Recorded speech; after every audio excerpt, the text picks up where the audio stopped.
and protecting critical infrastructure with more presence, resilience and intelligence sharing. We addressed Russia's brutal war of aggression against Ukraine. President Putin has responded to his failures on the battlefield with attempted annexations, partial mobilization, reckless nuclear rhetoric, and indiscriminate attacks on civilians and critical infrastructure. Together, this represents the most serious escalation since the invasion in February. We welcome yesterday's vote in the United Nations General Assembly, condemning Russia's attempted annexations and calling for the reversal of these illegal decisions. This is a clear and strong message that Russia is isolated and the world stands with Ukraine in defense of the rules-based international order. NATO is not party to the conflict, but we will continue to support Ukraine for as long as it takes. Last night, Ukraine's Defense Minister Oleksiy Reznikov joined us and gave an update on the situation on the battlefield. Ukraine is making good progress, pushing back the invading Russian forces in the east and in the south. NATO allies are supplying advanced systems, including artillery, air defense, and armored vehicles. And I welcome today's announcement by Spain that they will provide 4 Hawk launchers to strengthen Ukraine's air defenses. This comes on top of what other allies have delivered over the last few days. I thank all allies for their significant contributions, and I urge them to continue to step up. We are also providing fuel, winter clothing and medical supplies as part of NATO's comprehensive assistance package. Under this package, NATO will shortly deliver counter-drone equipment to Ukraine, with hundreds of drone jammers, which can help render ineffective Russian and Iranian-made drones, and to protect Ukrainian people and critical infrastructure. Over the longer term, we will also help Ukraine to transition from Soviet era to modern NATO equipment. This morning, allies had a regular meeting of the Nuclear Planning Group. It is important we continue to consult and coordinate on nuclear issues. President Putin's nuclear rhetoric is dangerous and irresponsible. We take these threats seriously, and we remain vigilant. We will not be intimidated. Any use of nuclear weapons would fundamentally change the nature of the conflict and have severe consequences. Russia knows that the nuclear war cannot be won and must now be fought. Allies were updated on NATO's long-planned deterrence exercise Steadfast Noon, which starts next week. This is routine annual training to ensure NATO's nuclear capabilities remain safe, secure and effective. NATO's nuclear deterrence preserves peace, prevents coercion and deters aggression. Ministers also reviewed our progress on strengthening NATO's deterrence and defence. We are increasing the number of our high readiness forces. We now have more troops in the eastern part of the alliance, including 8 NATO battle groups from the Baltic Sea to the Black Sea, which can be scaled up quickly to brigade size. Today, we took decisions to increase our stockpiles of munitions and equipment, to speed up the delivery of capabilities, and to use the NATO defence planning process to provide industry with the long-term demand they need to boost production. NATO agencies can also support allies to facilitate procurement and organise warehousing for equipment. We also addressed what more we will do to protect our critical infrastructure following the sabotage of the Nord Stream pipelines. We have increased our vigilance in the Baltic and North Seas and doubled our naval presence there. Allies are increasing security around key installations, and we are stepping up our intelligence sharing and surveillance across all domains, from space to undersea capabilities. We also agreed to enhance the resilience of our critical undersea and energy infrastructure, including when it comes to cybersecurity. Senior resilience experts from all allies will meet at NATO for the first time this year and address this in detail. In our final session today, allies focused on NATO's missions and operations, from the Western Balkans to Iraq. We were joined by the EU High Representative Borrell. In a more unpredictable world, it is important to strengthen and deepen NATO-EU cooperation. And I look forward to signing a new joint declaration with the EU presidents in the near future.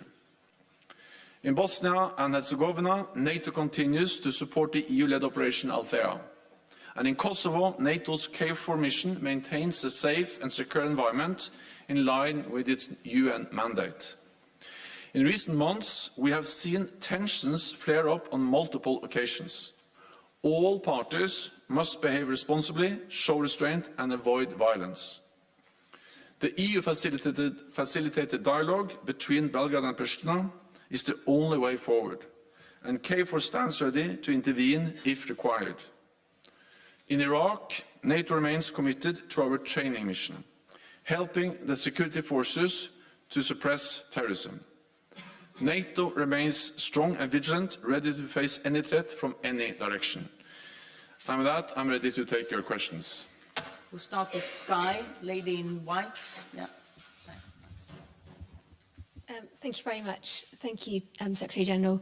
The French President has said that France would not retaliate with nuclear weapons should Russia launch a nuclear strike against Ukraine or in the region. Would NATO consider a nuclear response to such an attack? And is France undermining Western deterrence by unilaterally ruling out a nuclear response? The fundamental purpose of NATO's nuclear deterrent is to preserve peace and deter aggression and prevent coercion against NATO allies. Circumstances in which NATO might have to use nuclear weapons are extremely remote. Russia's nuclear rhetoric is dangerous, reckless, and they know that if they use nuclear weapon against Ukraine, it will have severe consequences, and they also know that a nuclear war cannot be won and should never be fought. Ukraine form. Thank you. National News Agency of Ukraine, Dmitry Shkurko. Secretary General, you just mentioned that the exercises you will hold next week will be routine one. But would you consider some kind of scenario taking into account the Russian rhetorics? Because right now they are threatening to blow up by the nuclear weapons the Ukrainian bridges. But that means the contamination of soils and waters, which is dangerous not only for Ukraine, for Russia, and also for Europe. Could that kind of development trigger the Article 5? Thanks. The Steadfast Noon exercise is a long-planned exercise. It's an annual exercise. It was planned before the invasion of Ukraine, and we have been transparent on this. And the purpose of that exercise is to ensure that our nuclear deterrence is safe, secure, and effective. And this is to prevent coercion, is to prevent an attack on a NATO ally. It is to preserve peace, because we know that our nuclear deterrent is our ultimate deterrence. Deterrence is the way to prevent any attack on a NATO ally and to preserve peace. And we have demonstrated that NATO's nuclear deterrent is effective and works. We have done that for decades. Then you ask me questions actually about two different things, because one thing is an attack on NATO allies. Then we will, of course, trigger Article 5. But when it comes to Ukraine, NATO is not party to the conflict, but we support Ukraine in defending themselves. Ukraine is a close partner. We have been supporting Ukraine for many years. NATO allies have trained and equipped the Ukrainian forces since 2014. And of course, after the invasion in February, allies have stepped up, and over the last also months and weeks, we have further delivered further and even more advanced systems to help Ukraine protect themselves against the brutality of the Russian military forces. Okay, Frankfurt Allgemeine Zeitung. Yeah, there. Secretary General, over the past days, you've said numerous times that you haven't seen any indications that Russia may be preparing a nuclear attack. Now, it's also going to hold its nuclear exercise soon. And in the context of this, I wonder how it will be possible to distinguish preparations for a full-scale nuclear exercise from preparations for a nuclear attack. NATO and NATO allies, we have very good intelligence. We are working hard. We have monitored Russian nuclear forces for decades, and of course we will continue to monitor them very closely, and we will stay vigilant. Also when they now start a new exercise. What I can say is that this exercise, the Russian exercise, is an annual exercise. It's an exercise where they test and exercise their nuclear forces. We will monitor that, as we always do, and of course we will remain vigilant, not least in light of the veiled nuclear threats and the dangerous nuclear rhetoric we have seen from the Russian side. Again, the purpose of NATO is to prevent war, is to prevent any use of nuclear weapons, and therefore we are also communicating this so clearly also to Russia. Okay. Reuters. Sabine Siebold with Reuters. Thank you. Secretary General, a NATO official yesterday said in case of a Russian nuclear attack on Ukraine, NATO or NATO allies were almost certain to respond physically. Could you explain that to us? What would that mean? Would that mean respond with force? It will have severe consequences if Russia uses nuclear weapon, any kind of nuclear weapon against Ukraine. This is something Russia knows, something NATO and NATO allies have communicated in different ways to Russia. And we will not go into exactly how we will respond, but of course this will fundamentally change the nature of the conflict. It will mean that a very important line has been crossed. Even any use of a smaller nuclear weapon will be a very serious thing, fundamentally changing the nature of the war in Ukraine, and of course that will have consequences, and Russia knows there will be consequences. Armin Form from Ukraine, here in the middle. Thank you. Paul McClary with Politico. Russia has attacked civilian targets in Ukraine from the start of the war, but it's really ramped up this week. Do you think these attacks are deliberate, and do they constitute war crimes? We have seen throughout the whole war attacks on civilians. We have seen horrific attacks on civilian infrastructure, on hospitals, on residential areas, and we have seen a high number of civilian casualties. And of course, any deliberate attack on civilians constitutes a war crime. That's also the reason why it is so important to now support the ongoing investigations. NATO allies are providing support to Ukraine so they can collect facts, make available all the documentation which is necessary, and then this is important to ensure that those who are responsible are held accountable for war crimes committed in Ukraine. Wall Street Journal. Dan Michaels, Wall Street Journal.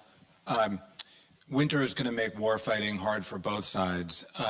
Does Ukraine have enough support and the particular equipment it needs from NATO members and from the contact group to continue pushing its recent offensives throughout the winter? Thank you. The main message from the meetings in Brussels today and yesterday in the NATO Defense Ministerial meeting and the US-led contact group was to mobilize more support for Ukraine, not least in light of the fact that the winter is coming. So there has been a lot of focus on winter clothing, on equipment to enable them to also operate throughout the winter, generators, tents, and other things which are extremely important to enable the Ukrainian forces to operate also throughout the winter.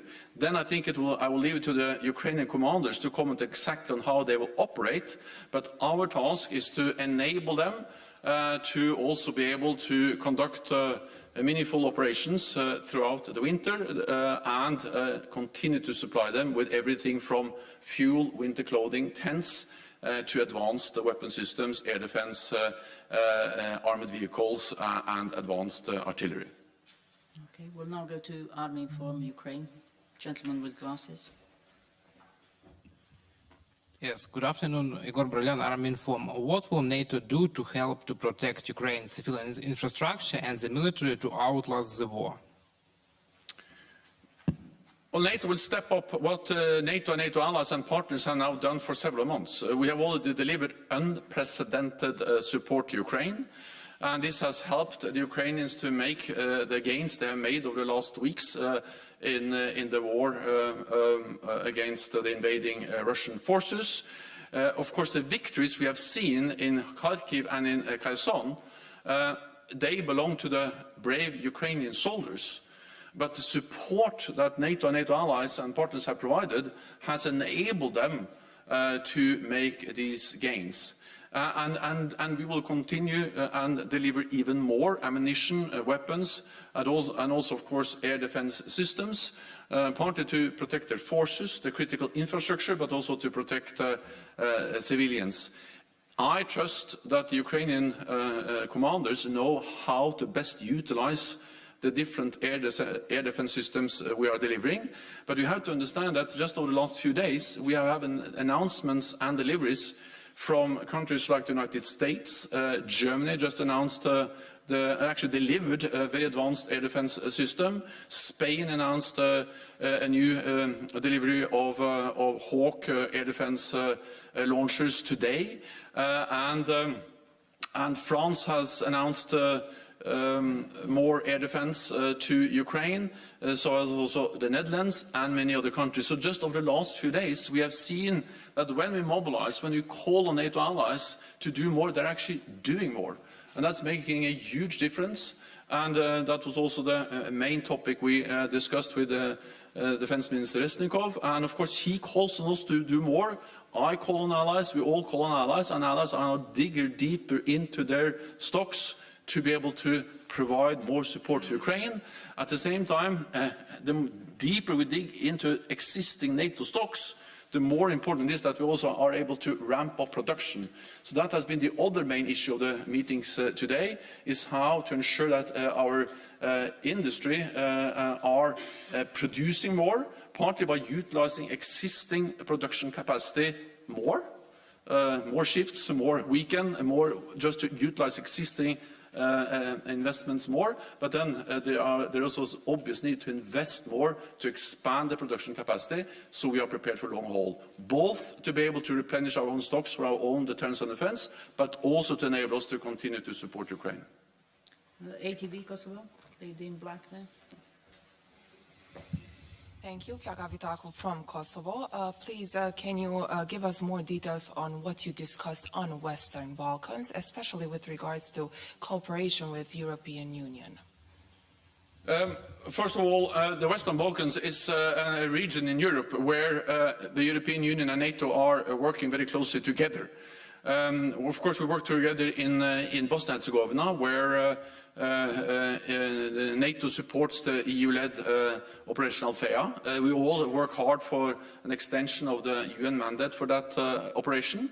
And the NATO headquarters in Sarajevo is working closely with the EU personnel and the EU offices, and also Operation Althea in Bosnia-Herzegovina. NATO, of course, has a long history in the Western Balkans. We helped to end 2 brutal wars, first one in Bosnia-Herzegovina, then in Kosovo. We have our presence, the KFOR mission in Kosovo. Allies are committed to to continue to contribute forces. There were made some new announcements from some countries to step up support for our KFOR mission. We have seen increased tensions in Kosovo, not least related to this license plate issue. And again, we see how NATO troops, the KFOR troops, support the efforts of the EU diplomats to make progress on the EU-facilitated Pristina-Belgrade dialogue. So, and then of course we have many members in the Western Balkan region, and NATO has actually recently we have 2 new members from the region, Montenegro and North Macedonia, demonstrating that NATO's door is open and that we are further strengthening our relationship with that region. Fena, Bosnia. Monika Čugala-Savić, Federal News Agency from Bosnia and Herzegovina. There is no internal political consensus in Bosnia and Herzegovina to joining the NATO alliance. That's a big challenge. How do you see that issue, and how close are we to joining the NATO? Thank you. Bosnia and Herzegovina is one of the countries that which are on the path towards NATO membership, and of course we will continue to support the efforts of Bosnia and Herzegovina to move closer towards NATO. And we work and we support those efforts. Then at the end of the day, of course, it has to be Bosnia and Herzegovina that decides whether it wants to join NATO or not. That's for the aspirant country, Bosnia and Herzegovina, and for the 30 allies to decide, soon to be actually 32 with Finland and Sweden, no one else. But of course it has to be something that is wanted by Bosnia and Herzegovina. NATO will always respect decisions by countries to choose their own path. So if a country wants to be neutral, we of course 100% respect that. If they want to join NATO, of course then we sit down and see what we can do to make them move towards a NATO membership. Okay, we'll take one final question from Polish TV, lady in blue. Dominika Ciesic, I want to ask you, do you consider a risk of new provocation on the border between Poland or Lithuania and Belarus? And what might be answer of NATO in the case of a new Belarusian provocation on the border, or Russian? Thank you. When the invasion happened in February, NATO was well prepared, because we had intelligence telling us clearly that the invasion was under preparation and something that was going to come. We actually shared that intelligence with the broader public as early as last fall. So when the invasion happened, we were prepared, meaning that we the same morning were able to activate our defense plans and increase further our presence in the eastern part of the alliance. So we were not surprised, and I say this because we have actually been preparing for a situation like this since 2014. Since 2014, we have implemented the biggest reinforcement of our collective defense since the end of the Cold War. Therefore, we were able to deploy thousands of new troops in the eastern part of the alliance, also to Poland, backed by significant naval and air forces. And we have increased the readiness of our forces to be able to further reinforce if needed. We also made the decisions in Madrid that will further strengthen NATO's collective defense. I say all this because the purpose of this increased military presence is to prevent any misunderstanding or miscalculation about NATO's readiness to protect every inch of Allied territory. And the reason why we repeat and repeat again and again this message is that as long as there is no miscalculation in any capital of any potential adversary, then they will not attack us, because we are the strongest alliance in history. Of course, there's always a risk for hybrid attacks, for cyber attacks, but the armed attack on a NATO allied country, we have been able to protect against that for more than 70 years, because we have been united and because we have been able to every day send the clear message of deterrence, that we are one for all for one, that our collective defense clause is real. Thank you very much. This concludes this press conference. Thank you.